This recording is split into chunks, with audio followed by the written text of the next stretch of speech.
$100,000 a year. In Toronto, that leaves you with $2,400 a month after rent. In Calgary, $4,100. In Halifax, $3,800. But there's a catch that ruins it. Same salary. 3 Canadian cities. 3 completely different lives.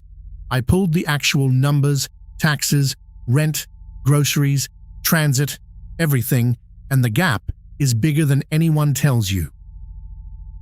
Here's how I'm doing this. Same person. Single, no kids, renting a 1-bedroom, same $100,000 salary. The only thing that changes is the city.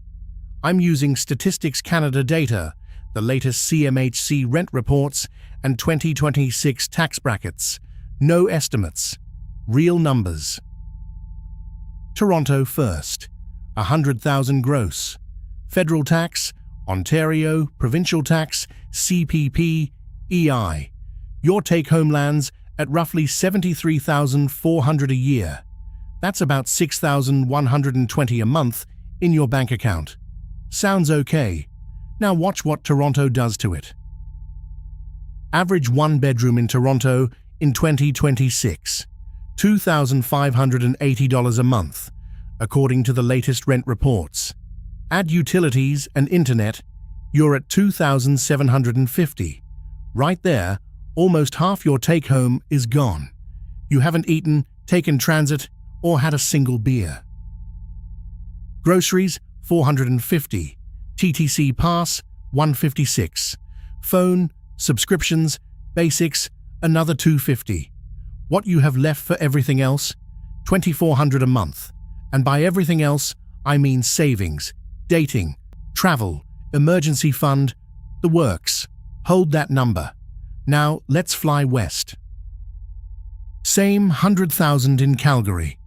Alberta has lower provincial tax than Ontario. Your take-home jumps to $74,600. About $1,200 more a year in your pocket just by changing provinces. Already ahead before you even pay rent. But the real swing is rent. Calgary 1-bedroom average, $1,640. That's almost $1,000 a month less than Toronto. Same job, same paycheck. $1,000 more dollars staying in your account every single month.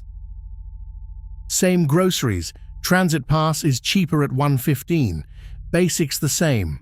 What's left after everything? $4,100 a month. $1,700 more than the Toronto version of you. Per month. That's $20,000 a year in disposable income just from geography. Now before you book a U-Haul, hold on, because Halifax is where this story gets weird. Halifax, Nova Scotia. Higher provincial tax than Alberta. Your $100,000 take-home, roughly $71,800. That's $2,800 less per year than Calgary, already losing ground. But the rent. Average 1-bedroom in Halifax, $1,920. Way cheaper than Toronto, a bit more than Calgary. So far, Halifax looks like the middle ground. And then I checked groceries. This is the part nobody talks about. Atlantic Canada gets food shipped in. Groceries in Halifax run 11 to 14% higher than the national average. The same cart that costs you $450 in Calgary costs $510 in Halifax. Doesn't sound like much. It adds up. After rent, food, transit, basics, Halifax leaves you with $3,800 a month.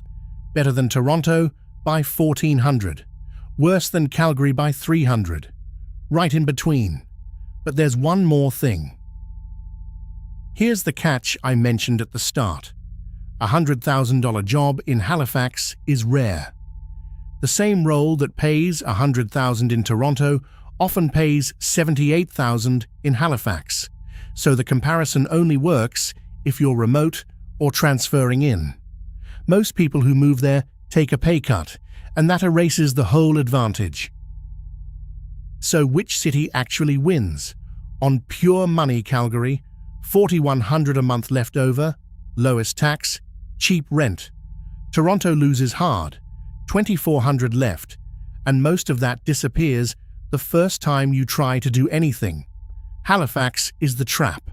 Looks great on paper, but your salary probably drops the moment you move there.